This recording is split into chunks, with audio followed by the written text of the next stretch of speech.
Hey, this is Jordan Belfort, the real Wolf of Wall Street, and you're listening to the Anthony Rogers Show. Welcome back to the greatest show in the fucking universe. Today we have a very good guest, young man with a lot of accomplishments already. His name's Kenny Cody, and he is a writer for the Libertarian Republic, the Daily Wire, Town Hall, and is a chairman in his area. I need to ask you what area again. I'm fucking stupid, but you got a lot going on, man. You got a lot going on. Yeah, so Cott County, Tennessee. It's near the Gatlinburg area. People are familiar with the Great Smoky Mountain National Park. It's a county here in East Tennessee, and I'm from the moonshine capital of the world, actually, here in Cott County, Tennessee, and proud to be from here. So that's where I got elected back in 2019 to be the county chairman, just 24 years old. So I'm proud to be from my area and proud to represent it. No, it's legendary, brother. Like good start, man. What got you into politics originally? Like. So back in college, I was pretty involved in the Young Americas Foundation, which is a organization on a lot of college campuses that encourages campus speakers, and then it just encourages people to be interested in policy, be active in local politics, be active in federal politics, stuff like that. So I was pretty involved in that back when I was in college. And then right after I graduated, and while I was looking for a job, I actually got offered a job as a representative of Jeremy Fasion's campaign manager in 2018, and I accepted that position. He's a state representative here in the state of Tennessee, and I accepted that position, and we won the primary and the general. And right after that, I went to work in in education. I'm in education right now. I'm actually a teacher as well. But right after that, I decided to run for the county chairmanship here and won unanimously. Though I didn't have any opposition or anything, so it was a great election, and I was proud to serve as it. And increasing activism, and especially increasing youth activism here in the county, especially in the Republican Party, when the Democrats have so many, and Libertarians and the other third parties have so much youth activism. I think the Republicans sometimes lack, and organizations like Turning Point USA and YF and all that stuff do a good job. But in local politics, it's still very lacking. So I wanted to increase activism there as much as I could.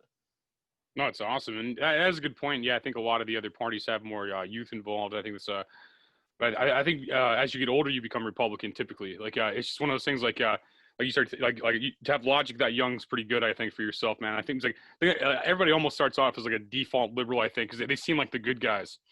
Sure. They're like, no, trust us. We're the great guys. We hate bad people. And I'm like, wow, I mean, I can relate to that. I hate bad people. And then you like realize they're the bad guys. Yeah, well, and I think that's the problem where the Republican Party has had a trouble in relating to the youth, because I think when you think Republican, you don't exactly think of things like the affirmative parties adapting now with criminal justice reform, being pro-social issues, and being appealable to the youth, being appealable to independents. The Republican Party hasn't been that, except for the last 4 years. I think the last 4 years we've seen an increase in youth activism in the Republican Party. And one of the reasons that I'm involved is, like I said, because the organization I was involved with when I was in college. But as you said, I think unlike people like me who's been Republican since I pretty much came out of the womb, I think there's a lot of people who, when they get interested in politics, it's usually in college. And when they get influenced when they get older is when politics actually affects them. And I think that's the big discrepancy, is people start caring about politics before it actually affects them. And people say all the time, parents are the reason that people are Republican, or parents are the reason that they're liberal. That may be true, but usually the parents know the right way to go, because politics is actually affecting their taxes. Politics is actually affecting their lives, their businesses. So usually the parents' experience is pretty relatable depending on the area that you live in. But I think that's the reason that a lot of people in the youth are Democratic. Like I went to the University of Tennessee, Knoxville, and that you think East Tennessee, you think Appalachia, you think that's got to be one of the most Republican areas in the country. And where I'm from, it is. Tennessee Congressional District 1, where I'm from, is almost a 66% Republican stronghold here. But in Knox County, which is where the University of Tennessee is, Knoxville is actually a very liberal city, which is a lot of people are very, very surprised by that. But in urban areas, just as resident is around the country, it's very liberal. So people, and that's because of the campus, right? That's because where that university college towns are usually liberal, because the students that go there and vote, and they have to vote there while they're in there for at least 4 years if they stay and graduate. But I think that's the problem is that, when people get into college, they're like, oh yeah, politics matters. So let's listen to the majority of the people around me, my professors and stuff like that. Usually the universities are pretty liberal, but when politics actually starts affecting people, it's after they've started caring, which is why a lot of the older population, people in their 40s and stuff like that, when they get a working job and they're teachers and stuff like that, they always go ahead and go vote for conservative because they don't want to be tax tied. It's pretty simple logic, but we have to work on making sure that universities aren't indoctrinating the youth, because that's exactly what their plans are right now, unfortunately. No, I do think that as well. Yeah, and I think you have to definitely trick people to vote Democrat. And a lot of people are just like good people, think just being misled. I think right now, and it wasn't always. I mean, I think like I think you nailed it. The last 4 years, I think that was a big shift with the Republican Party became like the punk rock party. Like because prior it was like it was the party like George Bush and shit. Like and like we're all like, ugh. Yeah, I was anyway. I don't know. But I think now it's like definitely it's like kind of like the punk rock kind of thing. Like I especially in like St. Louis, it's like the Republican Party is kind of like a Fight Club thing. It's like just like drastically underfunded, a bunch of people with like good ideas, kind of thing. Well, there's a lot of people on the right that people that I'm not the biggest fans of that have know the term counterculture. It is the punk rock of social status, because I mentioned actually in my article today for townhall.com. Being a Republican right now is sort of like being an anti-war hippie in the 1970s. You were on the outlier. You are an outsider. If you ever read that book by S.E. Hinton, The Outsiders, the characteristics that book discusses and the characteristics that have like the 1970s war hippies, anti-war hippies, it's people on the outside, people that the media scrutinizes, people that politicians hate. It's that libertarian sort of populist right that people hate right now for some reason. And it's cool to be Republican. Like as unfortunately as it is, and as much as some people's feelings might get hurt sometimes, like when I write articles, I get trolled. And sometimes it feels good to be trolled. I'm just being completely honest. It does, because you feel like you're having an impact in some way. And people on Twitter, I think me and you can both relate, because I follow you on Twitter and you follow me. We both experience Twitter as being this left cesspool, right? Like Twitter is overwhelmingly, if you look at polls, if you look at like Twitter polls or interactions when it's something negative about the president or negative about a Republican is retweeted or liked, it's overwhelmingly left. If it's something negative about a Republican, it's overwhelmingly retweeted. Something negative about a Democrat, it's kind of swept under the rug by the social media lords and people in general on Twitter. Facebook's probably more conservative, I would say. I mean, the top like 10 performing pages are conservative, even though Mark Zuckerberg's probably trying to help that and stop that. But Twitter is a cesspool of leftists, unfortunately. But when you put something out there and you're willing to put yourself out there, like you were in running for the congressional nomination, and like people like me and Austin Peterson and others, when we kind of intentionally bait the hook out there to trigger people, it's to get them to think. And I think that's the most core principle of Western civilization and the common political culture, is just to get people to think. And it's very sad that when I write something, the first thing people go, they read the title, and the first thing people go to is, you're a racist, fascist, homophobic, misogynistic loser. And I'm like, did you read the article? Like you quoted me and you replied to me within 2 or 3 seconds of this article coming out. Like there's no way that you read 700 words that quickly, unless you go to Harvard Law. Like there's no way. So unfortunately, the political culture right now is it's very toxic, but that's beneficial to us because most people hate the regressive left. They hate people who get on there and cuss people all the time and say that this is doing nothing. I mean, people really think that the left is losing its base, and I think that's pretty substantiated in fact. The Republicans are as strong as ever, 95% approval rating and stuff like that. Even the most polarizing president they call ever has a 95% approval rating, higher than George Bush, higher than George H.W. Bush, anybody. But they won't call us about it. And that's fine. He's polarizing. I get it. He pisses people off. I understand, but that doesn't mean Republicans aren't united behind it. When higher turnout happens, I'm going a little of a rant here, but when higher turnout happens, Democrats win. That's the substantiated fact. People think because Trump lost this election, the Republican Party is done, and it's unsubstantiated fact. The House GOP won nearly 12 seats back and still going. The U.S. Senate's more than likely going to be retained by Republicans if we win 1 Senate seat in Georgia out of the 2 runoffs.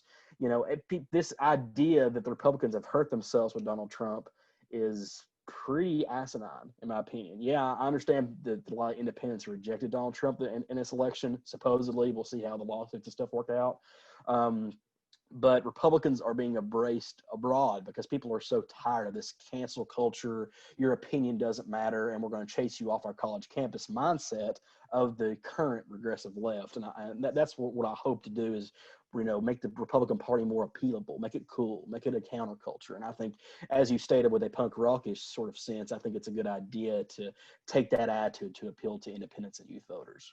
No, I think the censorship of the left definitely pushed me further like Republican. I think those are the final nails in the coffin. I think I'd be fine just like telling dick jokes in a fucking bar selling T-shirts. You know what I mean? I would have been fine with that. And like, sure. and they ban you and they deleted my Facebook at like my verified Facebook at like 1 million people, and like cutting my T-shirt sales, my touring, all that shit. And I'm just like, and like it just pissed me off. So I'm like, I mean, you like, how can I do it? I'm like, I tried a federal level. I was like, maybe if I get a federal level, I could shut these fucking companies down. You know what I mean? I'm gonna ban you motherfuckers. You know, it's like, right. Yeah, right. I mean that's what it breeds, though. I mean, I'm just one part of that. I imagine something like that led you to this, like the place you're at, of being a writer and stuff. I mean, and I think the same thing. Like, I think that pushes us here. I think the Republicans were started by being disgruntled Democrats, and they always will be. I mean, they always will be. I mean, we were anti-slave abolitionists in the 1800s, and like we were just mad the Democrats wanted to like have slaves, and we thought it was disgusting, and we started a party. Like, I mean, it's basically why it's here. And it's always just like we're always here for like the people that realize the party sucks. Like when you fucking turn 30, typically, or you get older, like you realize that like you're just being lied to by people that just drone strike and murder people and fucking don't care about anything, and just lie and race bait and fucking plan institutional racial tension and just like bait all these people and call names and project what they are. Like when they call you, it was what was the 4 words you said, like racist, homophobic, sexist, and xenophobic, whatever the fuck is I don't even know what xenophobic even means. To be honest with you, I don't even. It sounds like a fucking instrument, but they're all projections because Sure. Typically the left is they're pro-slavery. They created the KKK. They put black people in prison in record numbers. I mean, they literally hate black people. And that's why they tell all Republicans that they hate black people. They're like, you must hate black people. I'm like, if that's what you got out of what I said, you're an idiot. Right. Well, I mean, that's the problem is I think that Republicans are starting to realize now, like, the old hard-on crime Republican policies of the last 30 years were pretty in connection with the establishment Democrats. I mean, people like Joe Biden, people like Hillary Clinton, who called, young black men super predators. They sort of share the same policies of those establishment Republicans too. And that's a good thing the Republican Party has done. And one great thing that President Trump has done is rejected neoconservatism. And not that neoconservatism is something that isn't needed in some aspects. Like, I understand with economic policy, when we're talking about passing Senate bills and stuff like that, I understand using parts of conservatism, because I'm not like the left. I'm not going to reject every single type of conservatism, libertarianism. I mean, we're a big tent party. I hate to tell people that right now, but when you have Rand Paul and Lindsey Graham voting on the same bill in the United States Senate about criminal justice, like, we're at a point where we have a big tent. Sorry, that's a great point. I mean, we are a big tent party. I mean, we elected multiple women this election. We elected 13 women in our elections in the House. We elected, I think, 2 African American men in Byron Donalds and Burgess Owens in Utah, and I think Donalds is from Florida. You have all of these different people from different cultures, people from different ethnicities getting elected in the Republican Party. And I think that's where the left is getting so frustrated. They're like, well, we're the ones that called them, racist, misogynist. They're racist. How are minorities and women running under and winning there? And I'm like, because they care about policy, you dummies. Like, people don't realize that policies is all the Republicans care about. Like, we don't care about anything else. I mean, that's a good point. There's some fringe Republicans that still do. There's some Republicans that are going to vote against socialism and stuff like that. But most just care if we have low taxes, if we're not wasting money, if we're letting people be left alone in their homes to do what they want without the federal government. That's all we really. If you give us those 3 things, You can do whatever you want to do. Just make sure that everybody's having the equal economic opportunity, make sure small businesses are succeeding, and make sure the economy is thriving. If you've got that, then we can try to lower taxes and stuff like that, but we'll work with you otherwise. But the left has embraced democratic socialism. I mean, and when we saw, I don't know if I'm sure you read the news, the Democrat caucus blew up, a few weeks ago when, I think Abigail Spanberger, who is for Virginia representatives, I probably, butchered her name, but she was in the Democrat caucus meeting and she was saying, defund the police and all these slogans nearly lost me my election. And I've been in this office for a few terms now, but you all on the far left and the progressive caucus are costing me elections because of these phrases and you trying to cancel people and defund the police and embrace socialistic policies. You all are going to cost Democrats elections. And that's wonderful for me to see because we are getting embraced on a national basis for policies. People care about phrases. People care about policy and actions. And if we're able to embrace that, if we're able to be a policy-centered movement, and a populist movement in the way we campaign it, but a policy-centered movement, when we person is in office, we can get policies that expand to all independents, like Trump did with criminal justice reform and anti-interventionism. Those two things are prioritized the last 2 years, and establishment conservatives didn't bat an eye. We didn't complain. We almost went along with it. And for libertarian Republicans like me and you, we're like, yes, finally we got that past the establishment Republicans and we can move on, which is a good way to appeal to people that are disenfranchised from third parties, youth voters, and independents. If we can do that, we're going to be a successful party for decades to come, but we still have to keep on the same trajectory we've been on the last 4 years. Yeah, I think the worse the left gets, the better the right gets. Basically, like we have to. Yeah. Because basically, like the worse they get, we get all their people. like right. Like every time they say something fucking batshit or try to fucking close down a town or try to do this. I mean, you got California and New York moving to Texas now, man. Exactly. You got a crazy world right now, and it's like the television can tell people whatever. I mean, but like the world we live in, I mean, most people aren't down with this shit. Like most people just aren't. I mean, Missouri as a whole is like not down with this shit. No. It's like Tennessee isn't either, and I Yeah. think that since Missouri has had a Democratic senator within the last 10 years, and we saw it go majority for Donald Trump. I mean, and you all have a majority of a Republican congressional people in the state, from what I understand. People they're like in my state, for example, there is only one county that has been pretty consistently blue for the last 10 years, and that's a county out of West Tennessee. The rest of it's pretty purple. And, these trolls and these politicians that are trying to make Republicans out to be monsters it's just not working. And I hope, if I was a Democrat, I would hope for them to be better, but I'm absolutely all for them to keep on this trajectory. Please keep trying to cancel me, keep trying to troll me, get on there and call me a fascist, racist, whatever. If that's what's going to help our party more because people hate that attitude, please keep doing it. I'll be a scapegoat. You can cuss me as much as you want to, as long as Republicans are winning elections. Yeah, no, I think it just made Parler a social media basically because like they dropped the ball. They dropped the ball so hard that everybody just goes other places. I mean, you have like Newsmax and OAN and stuff popping out now and like blowing up. And like Gateway Pundit and stuff. I mean, you have a lot of these. Libertarian Republic, one of them was you write for. I think Daily Wire was already kind of blown up. But I mean, I think the Libertarian Republic. I mean, it gave it's giving I guess like power and readers at the very least, readers to all these publications now because they're telling the truth. Because like that's all people want. They don't care about the brand. They don't care about the name. They just want the fucking truth. They want to know what's going on. They want to hear an opinion that's not like an edit. They want to hear facts. They don't want to hear fucking the same opinion over and over again. I mean, every TV channel's the same shit. It's like, we get it. Beyonce good, Trump bad. We get it. I get I get the itinerary. It's just not interesting. It's just like it's not, it's like, and it's creating alternative, what became alternative press and alternative media now becoming press and media. Right. Like basically, Newsmax and OAN are like taken seriously right now because Fox dropped the ball so hard. Right. Well, and I think that's a very good point because I believe that like if you look at the news, because the left has so many mainstreams already, right? They've got CNN, they've got PBS, ABC. The old guard.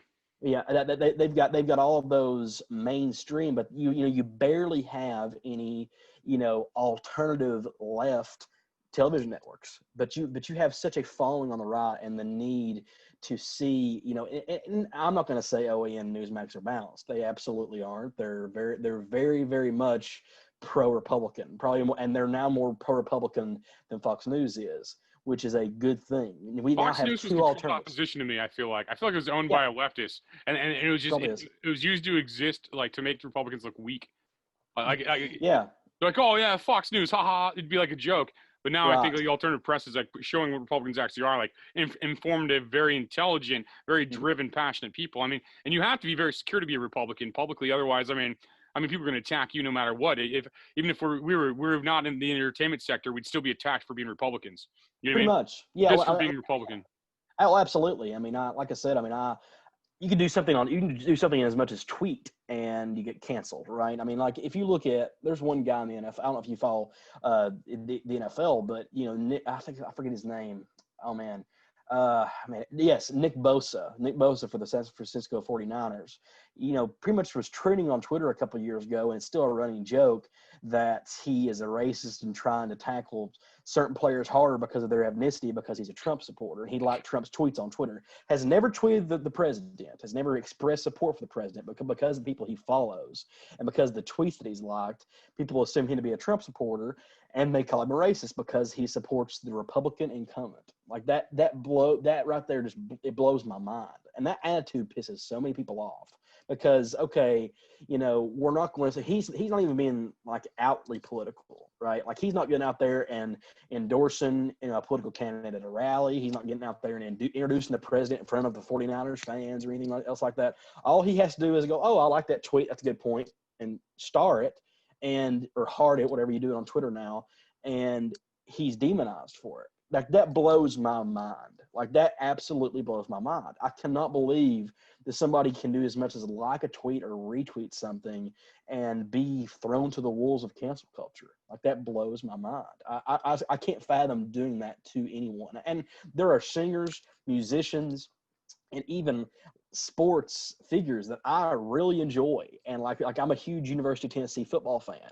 And I'm sure there's a lot of players that play in the NFL and the NBA who would not agree with my political beliefs and I don't agree with theirs, but I'm still going to root for their success. And if they tweet something about Hillary Clinton, Bernie Sanders, or anybody, or Joe Biden or anybody else, like I don't care. Like I don't care about that because I enjoy their product. But people forget that these people there's 73 million people that voted for Donald Trump in this election. That's going to be some of the people that you enjoy. That's going to be some of your family, friends, musicians. Think that these people that you enjoy voted for Donald Trump. I don't care what anybody says. Every liberal and every leftist, and I don't really refer to them as liberals anymore because liberals are sane and they can actually have a conversation. Leftists can't. Leftists have a family member, a friend, a colleague that voted for Donald Trump that they don't know about.